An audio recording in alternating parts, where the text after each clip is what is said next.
Assalomu alaykum dunyoning har qaysi joylaridagi qarindoshlar. Assalomu alaykum Washington DC'dagi qarindoshlar. Men yaqinda do'stimiz, sabdishimiz Gulnaz Abduqodir xonimning inglizcha yozgan Timeless Ties: A Family Portrait in Poems, ya'ni Mangulik rishta bir oilaning she'rdagi simasi nomli kitobining inglizcha nashr qilinganligini angladim. Mush munosabat bilan bugun Washington DC'dagi qarindoshlar, shu yerdagi jamoat Gulnaz Abduqodir xonimning bu kitobining nashr qilinganligini tabriklash uchun bugun bu faoliyatni o'tkazib turibdi. Men ish munosabati bilan Washingtonga bora olmadim. Shunga video orqali tabrik so'zimni yo'llayman.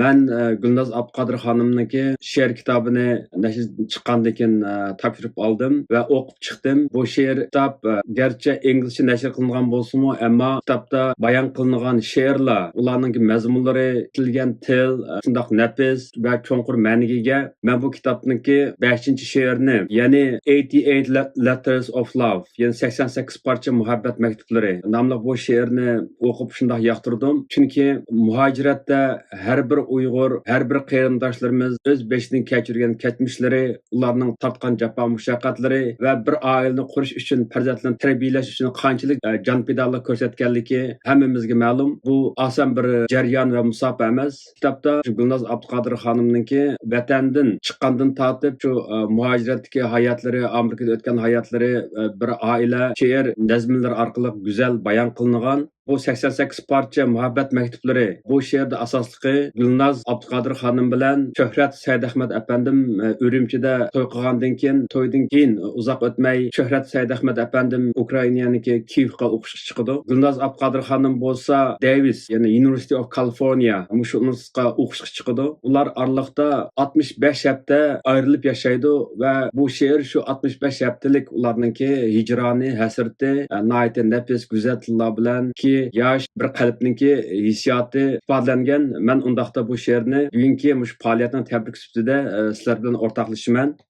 Bu she'r inglizcha yozilganligi uchun uyg'urcha tarjima qilindi. Albatta bir she'rni bir tildan yoki bir madaniyatdan yana bir madaniyatga tarjima qilishda nihoyat ko'p to'sqinliklar va cheklimlar uchraydi. Shundaqdimi men bu she'rni eng yaqin shaklda, mazmunning eng ro'shan ifodalangan shaklida uyg'urchaga tarjima qilishga tirishdim. Birlikda huzurlanaylik. 88 parcha muhabbat maktublari. Çiçek to'lgan bahar ikki qalb bo'ldi hamra. Misali sevgi yong'in, aqidimiz bog'langan. Qo'shilib nikohimiz, taqdir bizga putdilar. Bir mahal bo'ldik sarson, hijron bizni ayirgan. Ketding sen Kiyevga ma'rifat armaning uchun. Ketdim men Davisga nuri bo'lishga kelchakning. Ayridi okean 65 haftalik hasrat. Bo'ldi shifo yurakka muhabbat maktublaring. 88 parça mektuplar sevgi iznası. Her biri de izhardır baxtimizning kelgusi. Talay sözler putilgan ishqimizdan u bayon. Her bir qurlar guvohdir muhabbatning o'tmishi. Qara qish bo'ldi sinoq sevgimizga imtihon. Maktubi muhabbat malham ateş hararati. Tekrar o'qildi qurlar bog'landi yurak pinhon. Ko'klidi mehrimizdan bo'lib cho'l, bog'u bo'ston. Ügendi qadrlashni yurak qulupi yeshildi. Her bir söz o tutya ruhimizni oyuqtib taman. Ayrilish yoki vaqt bizni hech puturalmadi. Qalbimiz xo'sh muhabbatdan yarg'i yar bo'ldik hamon. Ay kunlar o'tdi shu an muhabbatdan put qo'rg'an. Bog'landi yurak ishqimiz bo'lib abadiy karvon. Xatlarimiz qildi bayon kelgusi baxtimizni. Hijrondan chechaklidi sevgimiz bo'lib guliston. Əslsək biz əşu günlərni gözümüz roşan. Körüdü mehri muhabbetinin sehir küçünü. 65 həftəlik cudalıq bizni sınıgan. Yaşladı sevgimiz parlasın əbədi haman. Bugünkü şu faoliyat münasibati bilan bo'libmi şu Gulnaz Abduqodir xonimning şu she'r kitobining nashr qilinganligi munosabati bilan bu töhfani, bu emgakni qizg'in tabriklayman.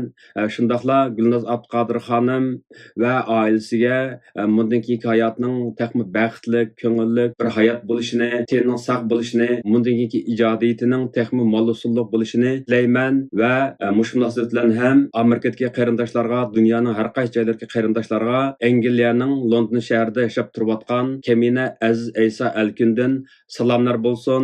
Har yerda bo'lsak, aman bo'layli.